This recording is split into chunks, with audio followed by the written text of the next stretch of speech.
Vor langer Zeit lebten die Menschen glücklich und zufrieden. Niemand bemerkte den Schatten, der sich langsam über ihnen ausbreitete.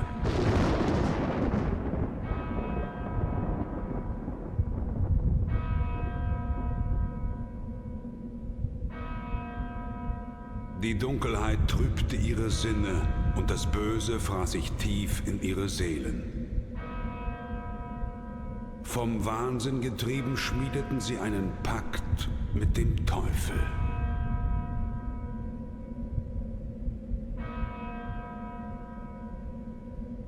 Zu später Stunde kamen sie zusammen, um gemeinsam die Mächte der Finsternis mit ihrem sündigen Blut zu rufen, sie zu erlösen von ihrer sterblichen Existenz, den Anbeginn einer neuen Welt vor Augen.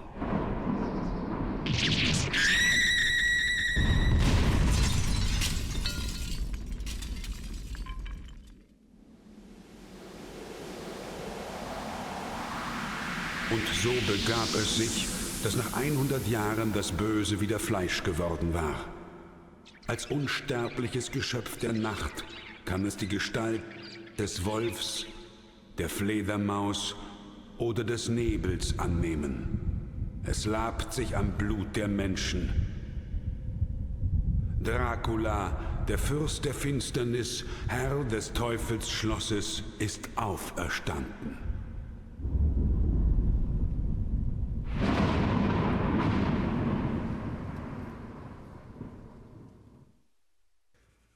It's finally time. Hello everyone and welcome to Let's Play Castlevania Rondo of Blood, a game I've been talking about doing on this channel since its earliest years, if memory serves. I think I was in high school when I first pondered doing this game. And, well, here I am, having been graduated from high school for 11 years, so it's been a while. Similarly to other Castlevanias, especially once you hit the Metroidvania era, you do have to input a name for a save file before you can start in, but I don't think there's actively any cheat codes hidden behind naming your file certain things. Correct me if I'm wrong, future me. Now, before we get in, worth noting I am playing this game via the PS4's Castlevania Requiem collection, which in and of itself is ports of the emulated copies of this and Symphony of the Night, present within this game's PSP remake Dracula X Chronicles. More on what that means in a few moments.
In a bit of a rarity for Classicvania, we actively have a proper prologue stage here, which is a bit of a mini-boss against death to get used to the controls. To start, he's going to throw his scythe at you, but you can destroy that with a simple whip strike. With that said, after he does that, he then charges up a big skull projectile that's going to fire directly at you. You can either absorb that hit outright or dodge around it. One thing that Richter Belmont has that really makes him stand out from other Belmonts is that he actively has an extra evasive maneuver, namely you can tap the jump button again in midair to actively do a backflip, which is really good for dodging around enemy attacks and projectiles like that. It won't be so easy.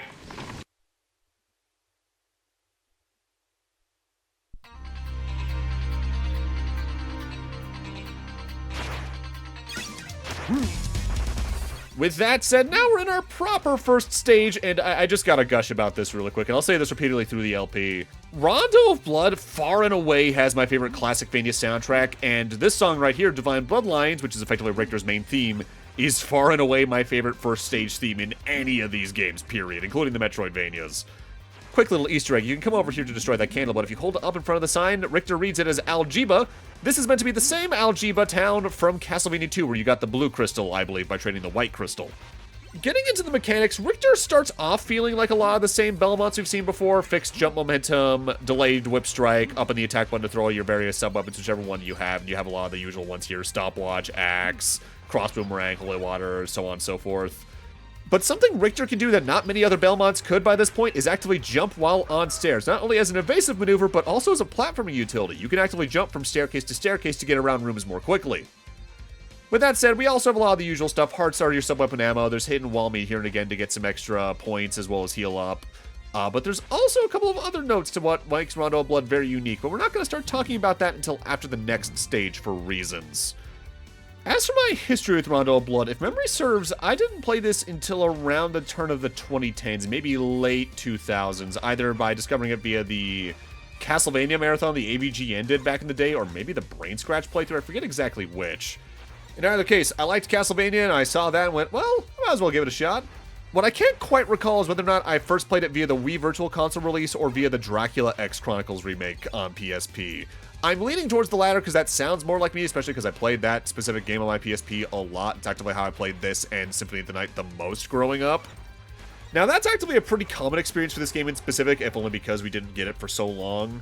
But I'll talk more about the reasons why that was when we actually reach the next stage. For right now, we're actually reaching our first boss fight. Boss fights are all checkpoints in this game. They give you some candles to actively get some sub-weapons before the boss fight and all that. And plus, if you look carefully, you might even see the boss fight show up in the background before they even actively appear in the field. Our first boss here is the Wyvern. This purple lizard likes to stick to the top half of the screen, moving left and right, occasionally diving down to swoop at you. This can do damage outright, but if you get touched by certain parts of the sprite, it will also grab you for some extra damage, like so.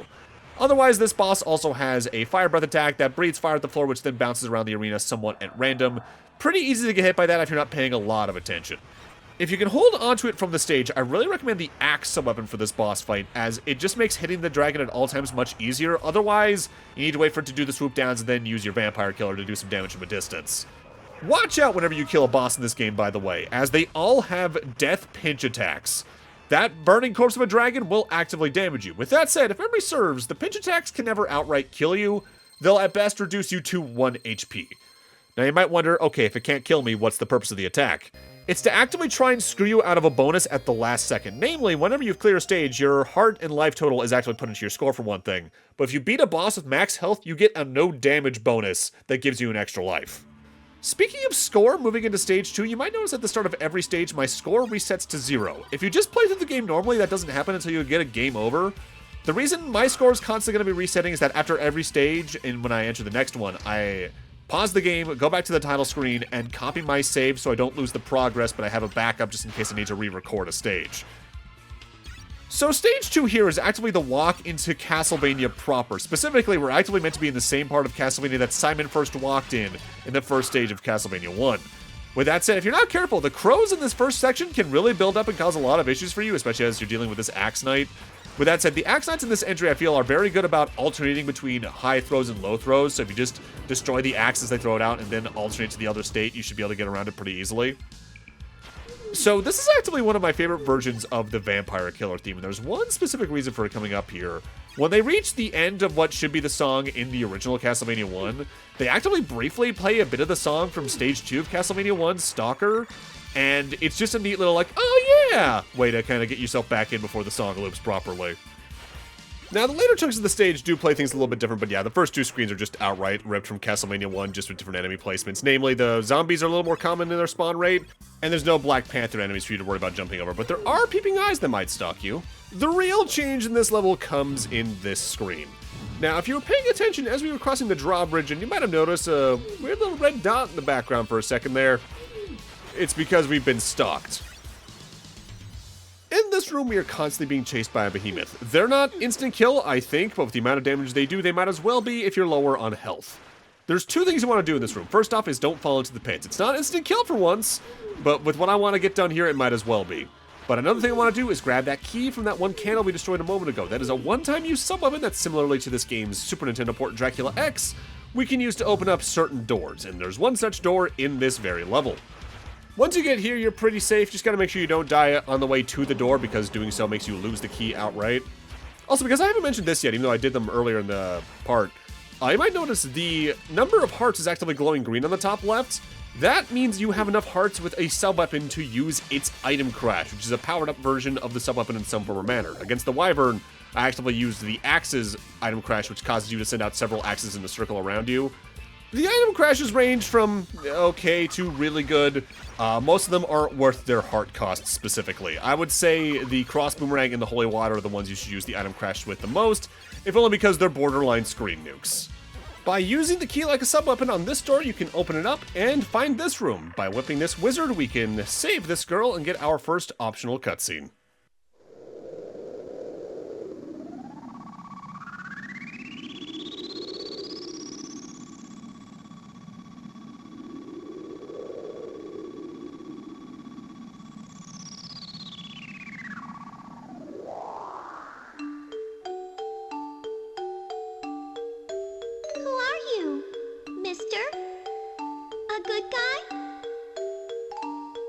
I am Richter Belmont, vampire hunter.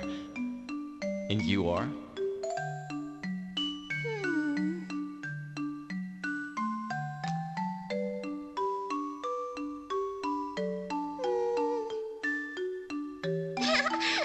My name's Maria Renard.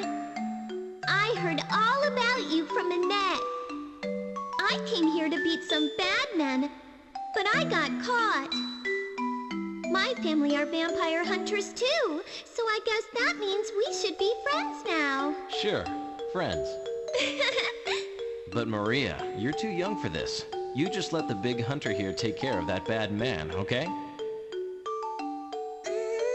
Oh, you don't know anything. I can handle this just fine.